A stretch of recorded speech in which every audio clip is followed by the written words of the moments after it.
Hello, Gator fans, and welcome to week 2 of the Gator Football Podcast at Alligator Army. I am Charles, and this is week 2, so let's talk about the Texas A&M game against Florida. You know, it finished 2017. Florida won. It's kind of a weird game. A lot of different things to talk about. I have a lot more notes about the offense than about the defense. Probably because the defense, I think that it's a bit more obvious what happened, and I think we'll see kind of more of what's going on in terms of the offense as we kind of move along. I think the first thing I want to talk about is that, you know, going into playing at Texas A&M, you know, a big crowd. Texas A&M is known for their pretty boisterous crowd, the 12th man.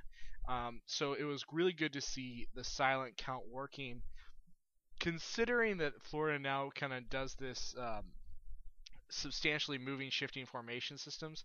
It was really nice to see that we had the silent count working, and really not that many penalties in terms of I think we had one false start penalty, and you know a couple after that there was a late hit and there was a roughing the passer.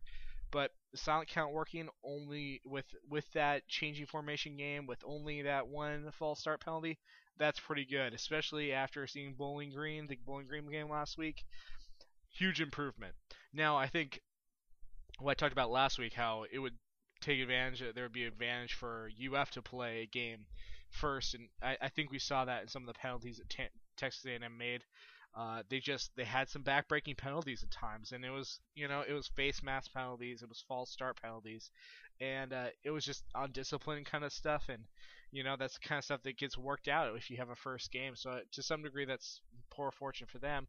But also, I mean, if they had played a game, we probably would have seen their offense a bit before, and who knows what would have happened with that first half if we had actually gone in with tape.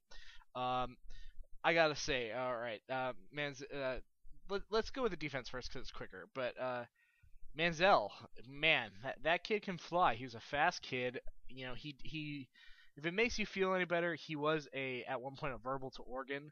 So if Oregon wanted him to come to Oregon, you have to know what kind of player that is, and that's a guy who can move around. He's fast, and I mean, this passing was iffy. I think that was one of the things that, you know, we'll get to that, but you know, he clearly is a fast kid, and you know, we just weren't prepared for that.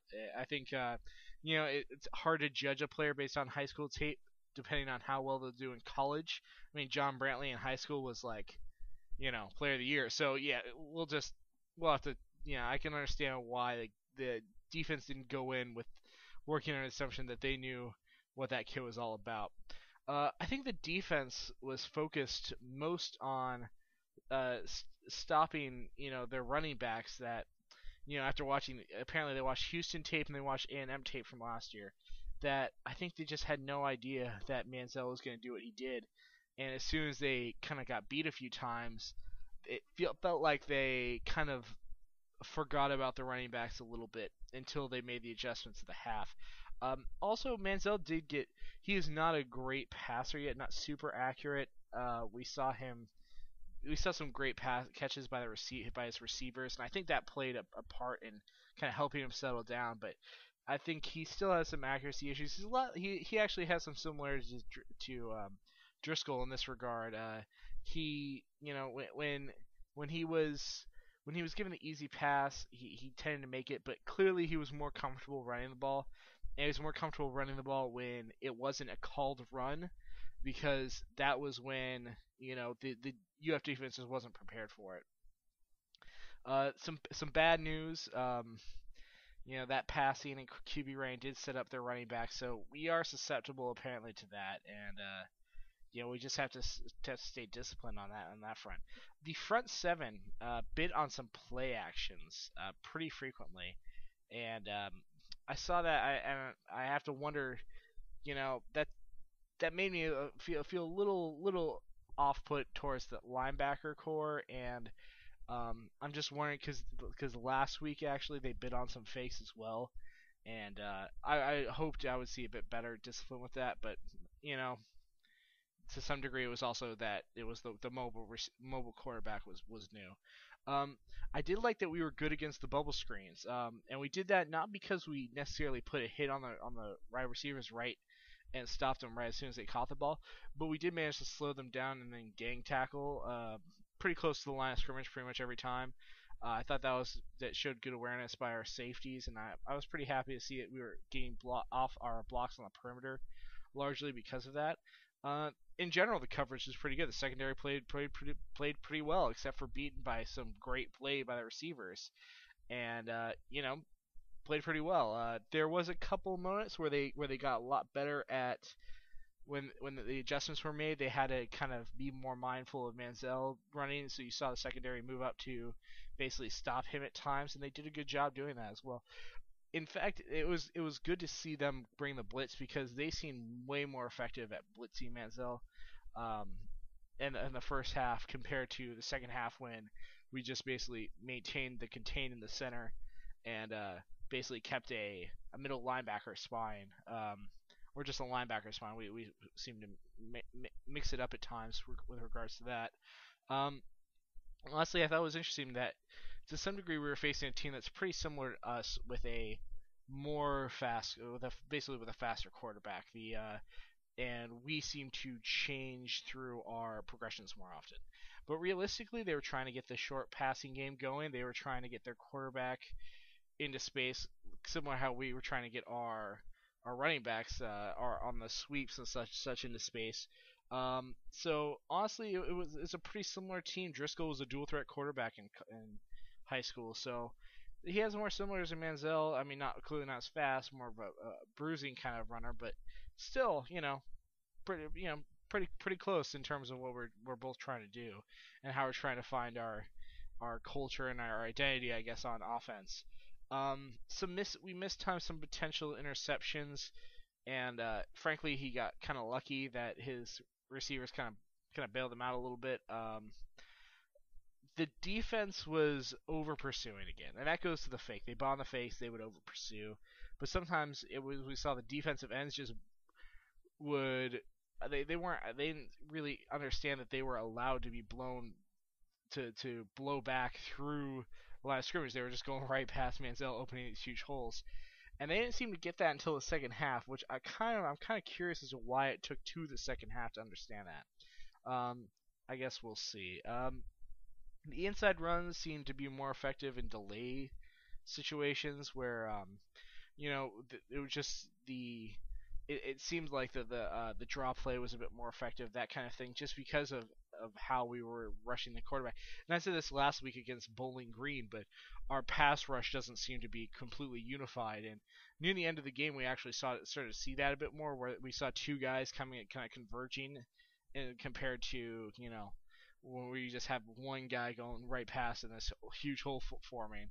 Um, with the converging, it become clearly Manziel was shut down substantially more from that, and that was good to see. And so I think mainly we have to still be concerned about our linebackers, and that's you know they're gonna have to get better at reading plays. And honestly, Jelani Jenkins going out is a huge problem because he was almost fast enough as to make up for his ability to replays, because he's that's probably one of the faster linebackers we have. So hopefully the guys who fill in for Jelani until he comes back will hopefully be able to fill his shoes well enough as to not basically result in us getting beat.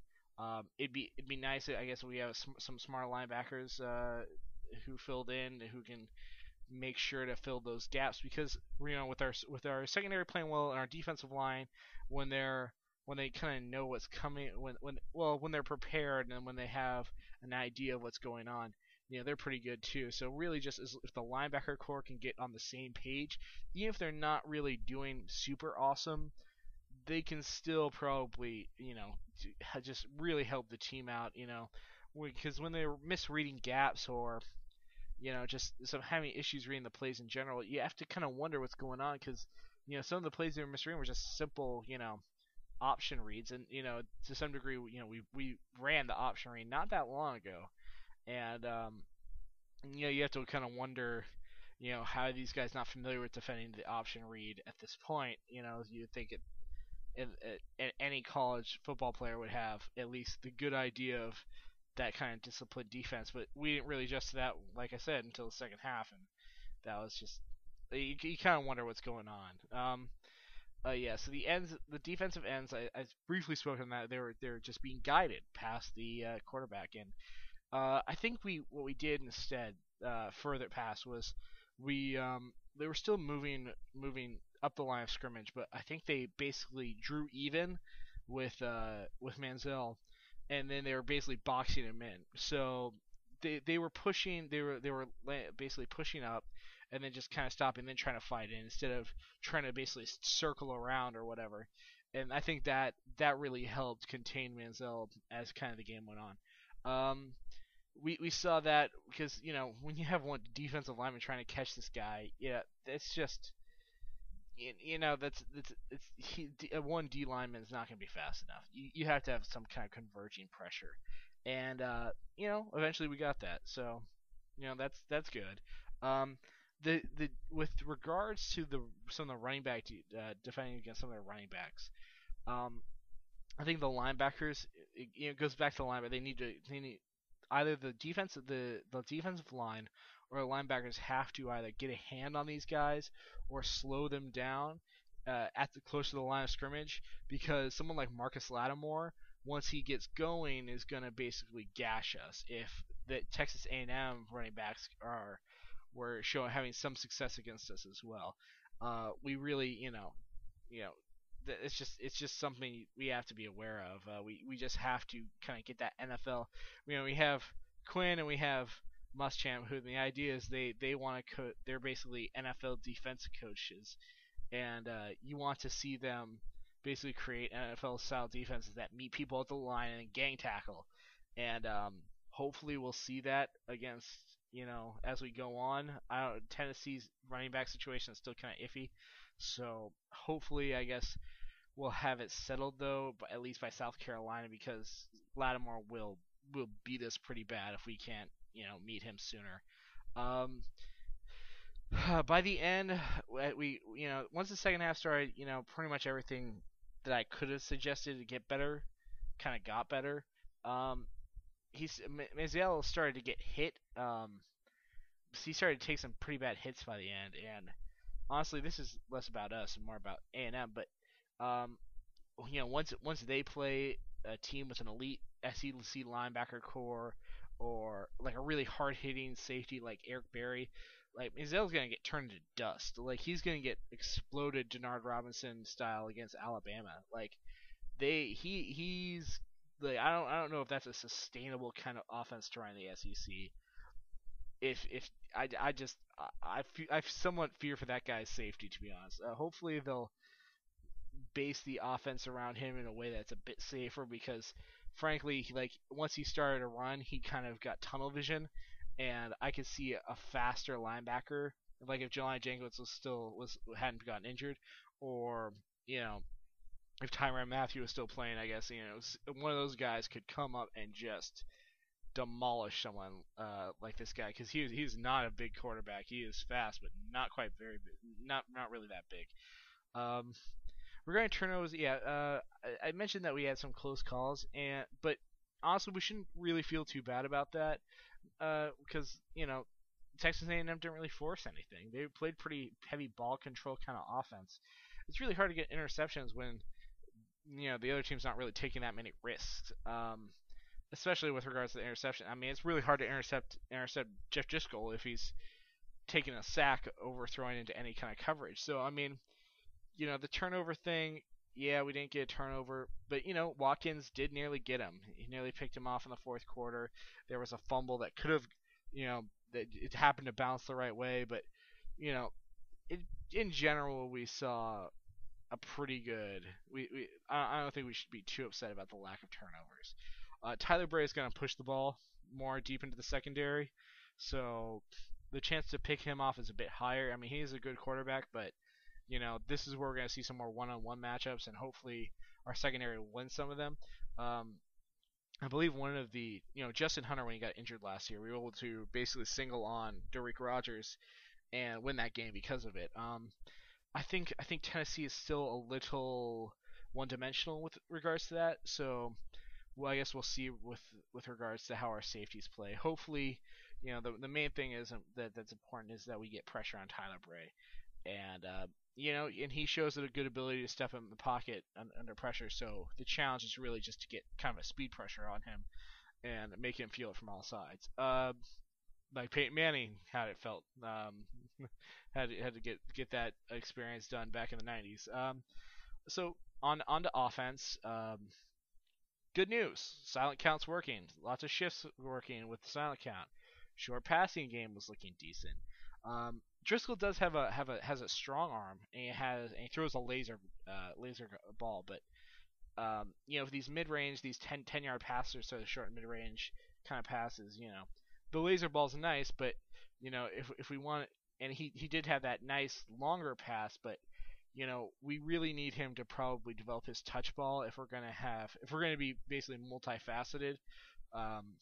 We have to have some kind of deep threat if we're gonna win these games against better opponents. It was nice to see it happen against A&M at some point, but to some degree, these big plays are really important in so much as I don't think our offense is good enough now to sustain a drive where it's like a 14-play drive or something like that, where we have to consistently get these 10 yards at a time. I think when you get that 30-yard kind of 40-yard gain, basically the whole situation becomes way easier. I mean, we're probably going to have our defense keep us in these games. We're going to need to rely on some big plays at times, and I'm glad we got one at least. I would like to see probably 2 or 3 a game. I suppose special teams might be where it comes in, but if people aren't going to kick to DeBose like they weren't in this game, you can't rely on that. That's just, hopefully we face someone who has a kicker who can't put it out the back of the end zone at some point. That'd be nice.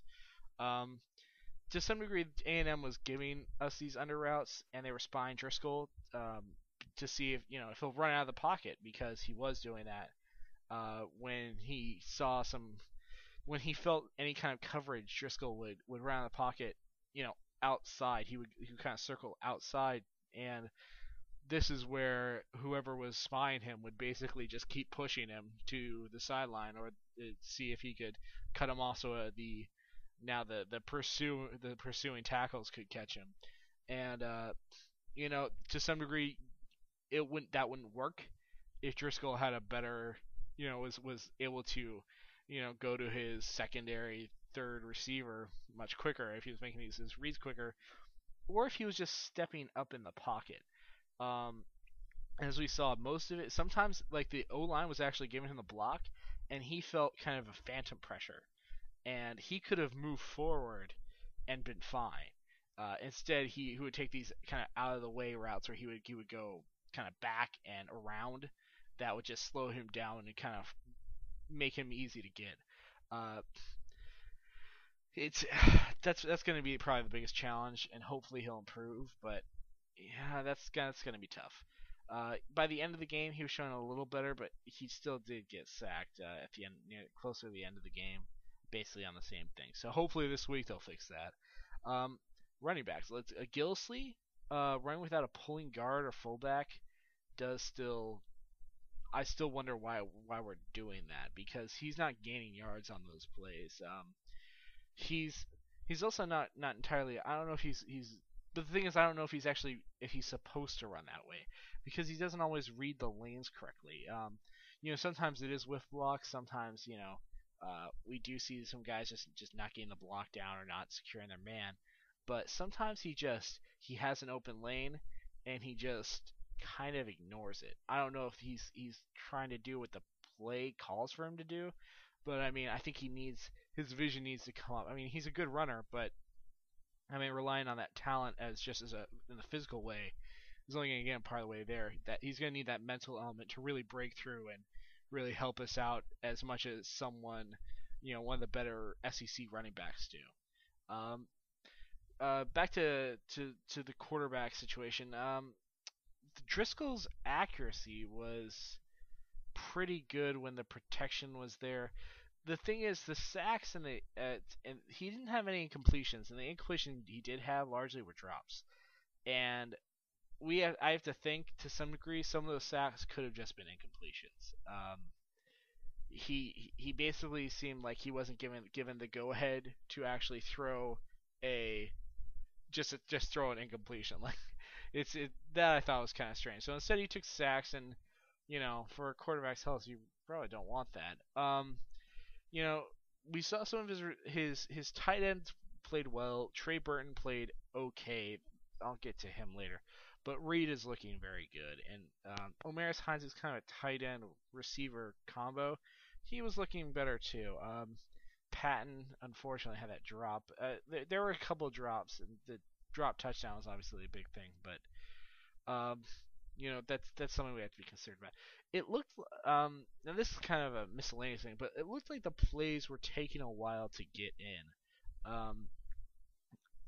And that's I don't know if that's going to play a part later in the season, but honestly, that was a problem last year, and that was a problem with the Urban Meyer teams as well, is that these plays were taking a while to get in.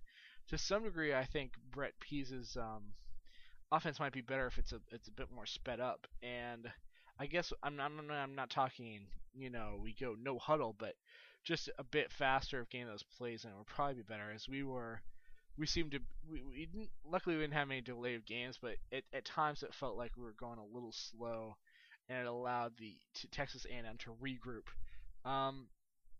It was nice to see Driscoll run the read option. Honestly, he seems to be more confident running when he's actually told to run, and when he was told to run in the read option, with a dual threat, we ran the dual. I mean, you have a dual threat QB. I grant that we don't want to necessarily do that too much these days, but having that in our arsenal is definitely a cool thing to see, and I'm glad we used it. I mean, you have to play the strength of your personnel.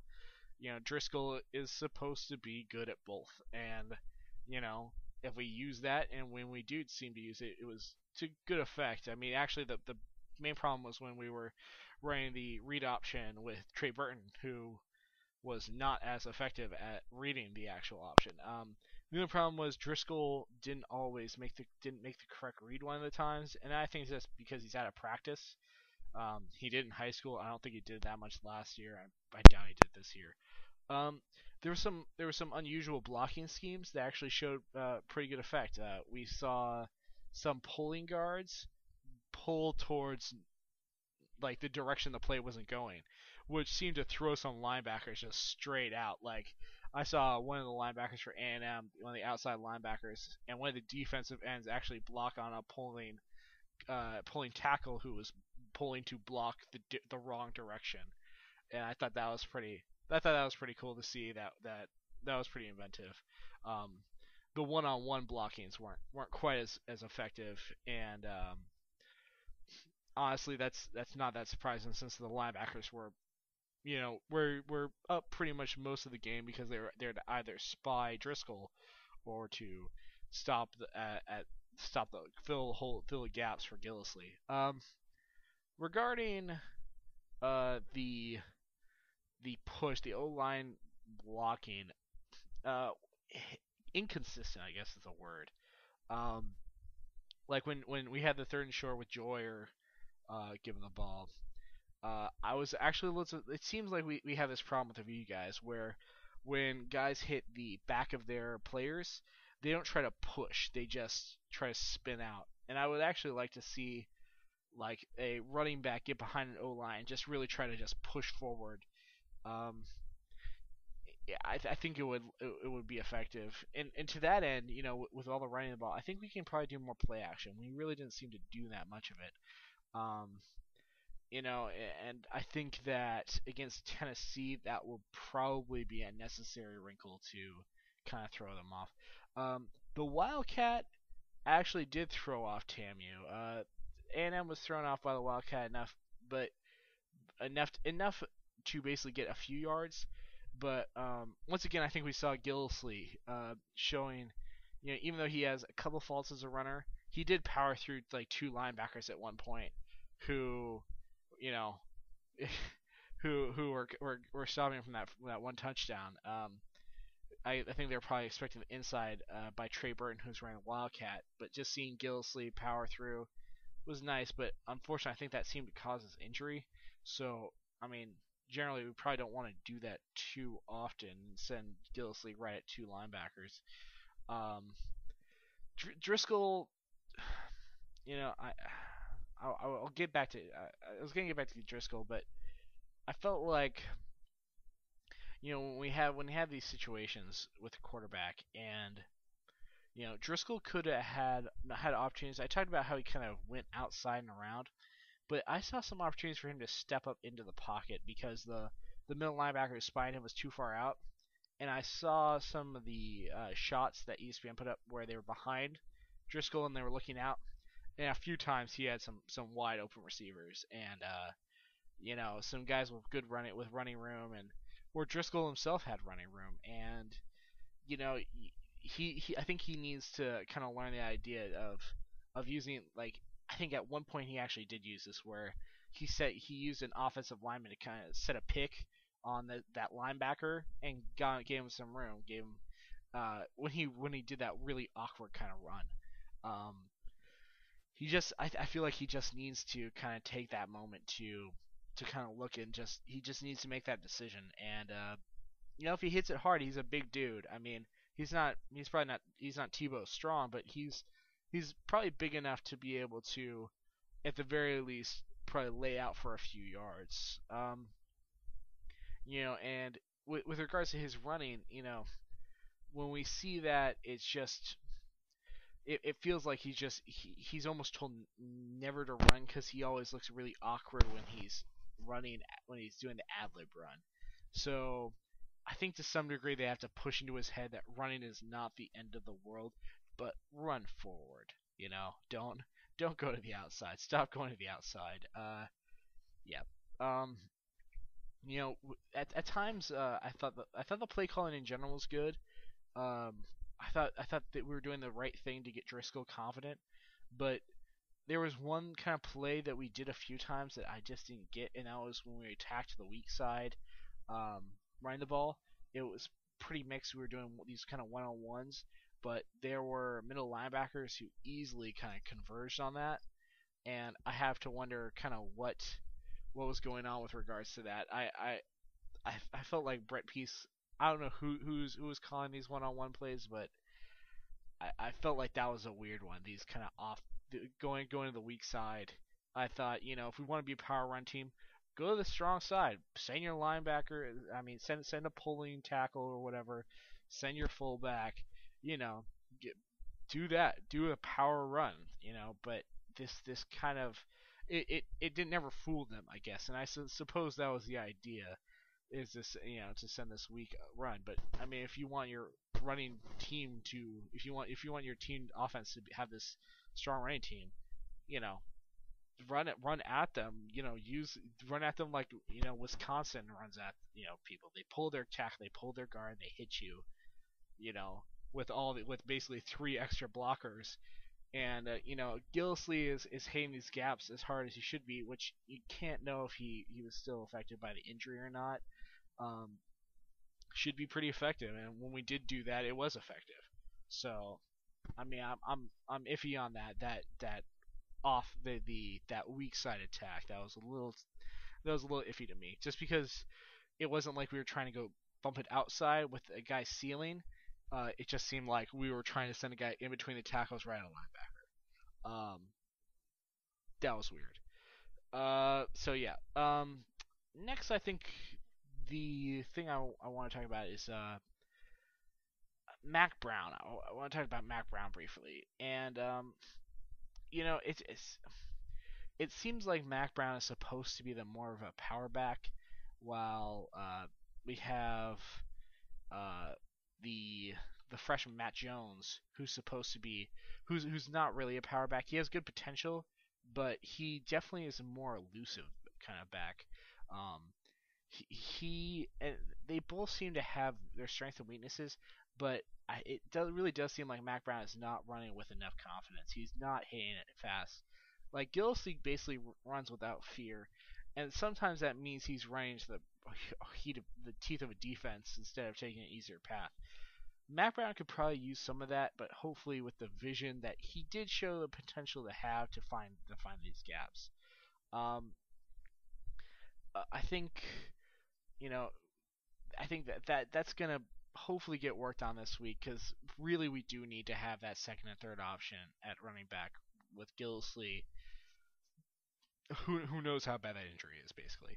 Um, I think yeah, Matt Jones. I doubt he's going to be a power back unless something dramatic happens, like he puts on like 30 pounds of muscle or something ridiculous like that. So for now, we should use him as he's designed, and that is we should look him for the sweeps. We should look at him for to cut in basically, um, if we're concerned about Gillisley, because he seems to be able to put the punishment at 2 and 3 yards, but just send the fullback first, and that's where he seems to be effective. So yeah, the offensive line did a decent job blocking. That at times they I saw Halapio get blown up on a play, but Driscoll kind of bones him on another play where he actually gives a pretty good block, and Driscoll bugs out because he sees the guy Halapio is about to block, and right before Halapio just puts the block on him, Driscoll freaks out and runs out and basically takes a loss. So I mean, it's hard. I can see how that might be difficult for offensive linemen to kind of adjust to.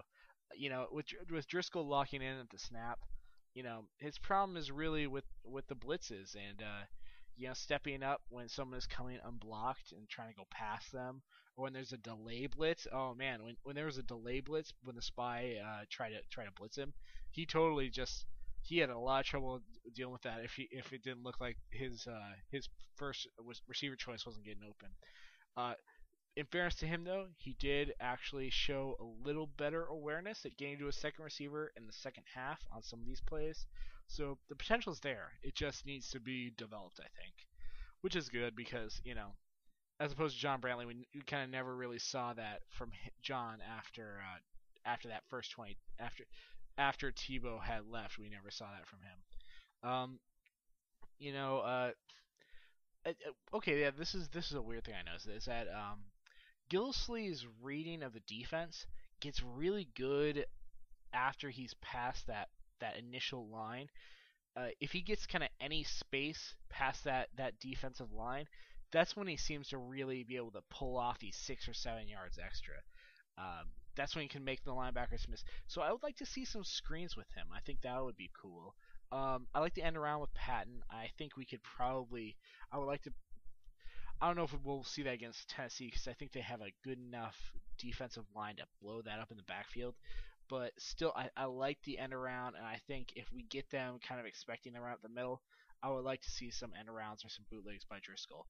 Um, and I mean, if we do send Driscoll on these, let him know that it's okay to run because, God, he looks so awkward when he runs. He looks like he is terrified that he's gonna get yelled at, like every step he takes beyond the line of scrimmage.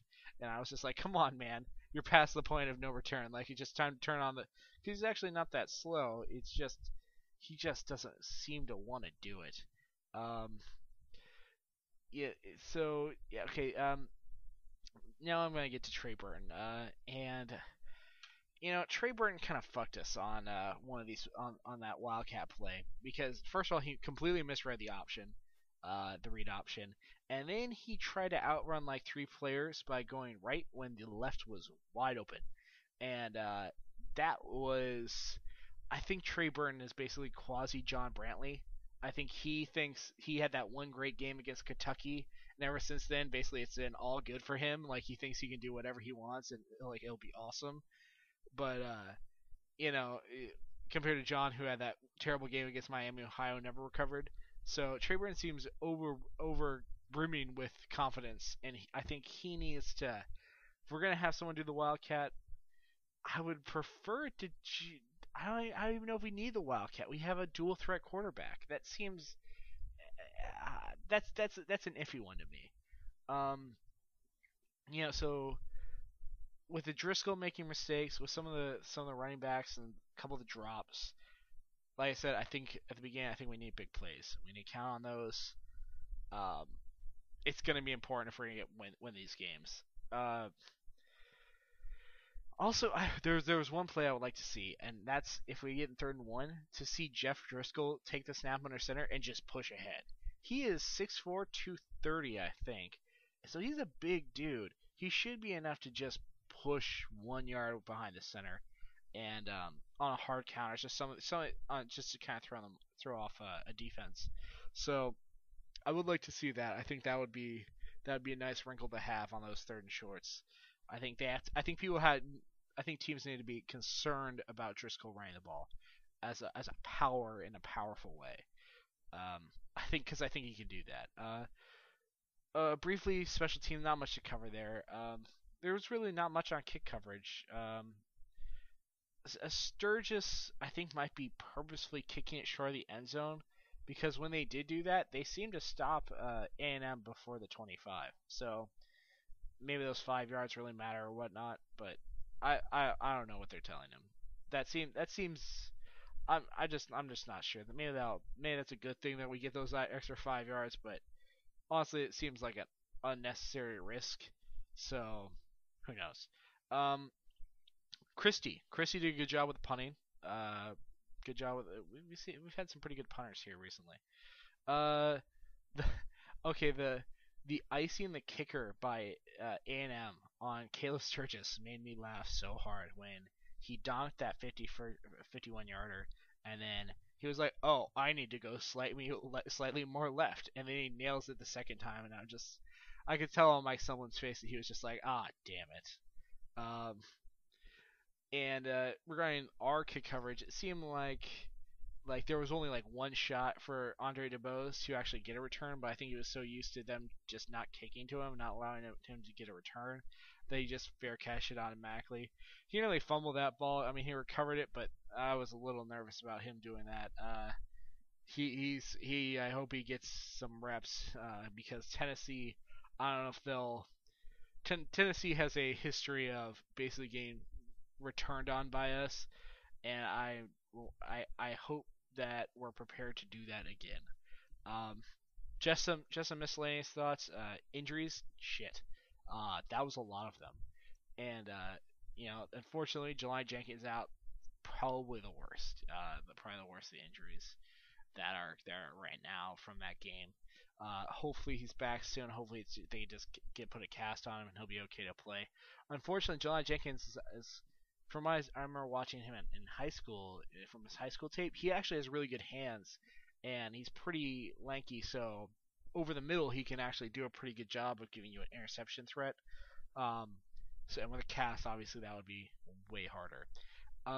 The fake field goal was nice to see. I'm really watching us actually fake out somebody else on a special teams play. Really good to see. I don't know if Muschamp is emphasizing special teams like Urban did, but really that was just a good call, and I think we finally found something Trey Burton is kind of perfect for. Being a jack of all trades actually kind of comes in handy, it seems, on being able to fake a field goal kick. And I guess most importantly, even though our offense wasn't very effective, it was just nice to see that we weren't outsmarting ourselves on offense like Charlie Weiss kind of did for us and Urban Meyer did after Tebow left for us. It seems like we're just running a more straightforward kind of offense, even with the formation changes, just because we seem to have a better handle on it. Regarding one thing I just saw when I was watching a replay that I want to comment on briefly is I saw a Texas A&M cadet give Gilly a slap on the back after the TD that he kind of tiptoed in, because he was basically grabbing his groin and looked like he was in immense pain. So I guess even though they booed because they thought we were kind of holding up their hurry up, that was classy right there. I guess that was just showing A&M fans seem to know a lot about groin problems. Yeah. Okay. So and 3 penalties. So 3 penalties after last week. Huge difference.